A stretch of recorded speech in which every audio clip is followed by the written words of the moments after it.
Someone asked me today, how can I meditate? Every time I try to meditate, I can't seem to stop my mind from going all over the place. How can I quiet my mind and meditate? As a matter of fact, that's why I don't meditate, because I tried it one time and it didn't work. I just could not control my mind. How can I meditate? First of all, if you tried anything one time and you succeed at it and you're very good at it, I will be concerned, because that's not how we learn anything. That's not how the law of nature works. That's not how nature works. When you do for 21 days consistently, can start imprinting it into your subconscious mind. It becomes a habit. If you go ahead and do it for 30 days, even better. Any action, any habit, activity you do repetitiously for 30 days, you are in a better place of writing that into your subconscious mind. And once it gets into your subconscious mind, that's when you do things effortlessly. So to answer her question, how do I meditate? How do I keep my mind from being all over the place? The best way to quiet the mind is do the simple practice of lighting a candle and watching the flame. Just gaze on the flame. But when you do this, you want to dim the whole house, shut out every other source of supply of light. So the flame of the candle is your primary source of light. It helps when you've reduced all the distractions to the 4 of the 5 senses and you're only limited to seeing. It helps your results, the success of your practice. So you try doing this, or not try, you do this for 1 minute and slowly graduate and do it for 3 minutes. Just watch the flame. Keep your gaze on the flame. Then you progress to 5 minutes. If you do this consistently for 2 weeks, you find that doing 10 minutes is even easier. By the time you hit 21 days, which is 3 weeks, you can even focus on the light for 15 minutes. And by the time you get to 30 days, you can pretty much do it for 30 minutes. So you begin to become aware of where you are. You start to pay attention and to notice. You start to become conscious of your unconscious thought by just becoming aware, because that's what awareness is.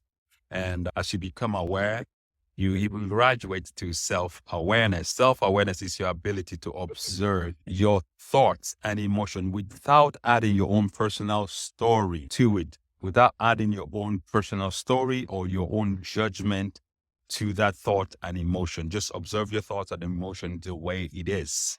And you're not criticizing your thoughts, your emotion, you're not judging, because whenever we criticize or judge, we are operating from memory. And memory is something, if you don't get a hold of your memory, when I say get a hold, simple thing as becoming aware of the memory, then again, the mind being all over the place, the monkey brain, the monkey mind kicks in. Talked about monkey mind in yoga is what they call a mind that is untrained, a mind that wavers, a mind that jumps all over the place.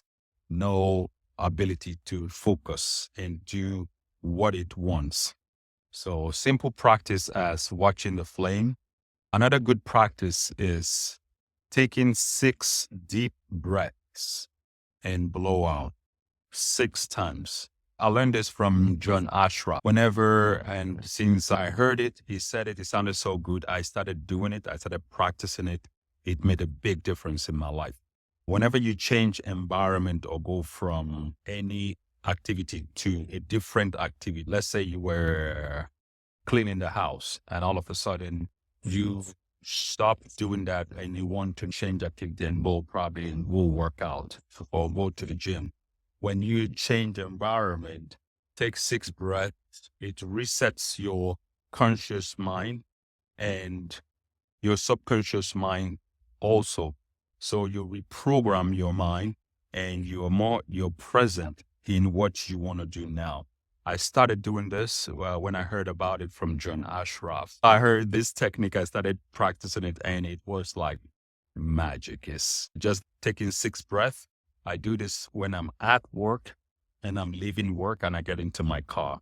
I take 6 deep breaths and I blow out 6 times. It helps. If you can do more, it helps a lot.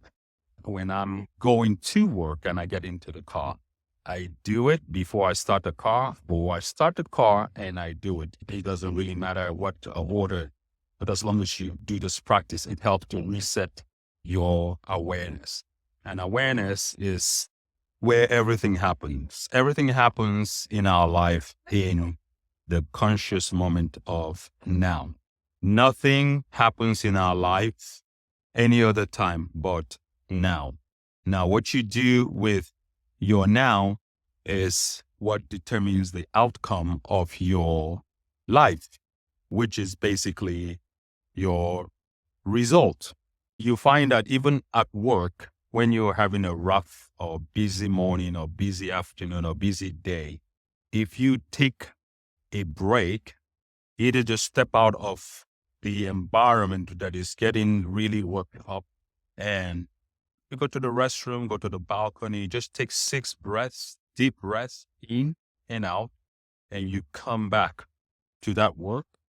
There's a big shift in your emotions because you've reprogrammed your energy. You've reprogrammed your energy and you begin to function differently. So if you have any questions, any ideas, suggestions, things you want to hear, things you want to talk about, I'll be more than happy to entertain some guests. If you're an expert in any area of consciousness, awareness, personal development, mindset, just let me know.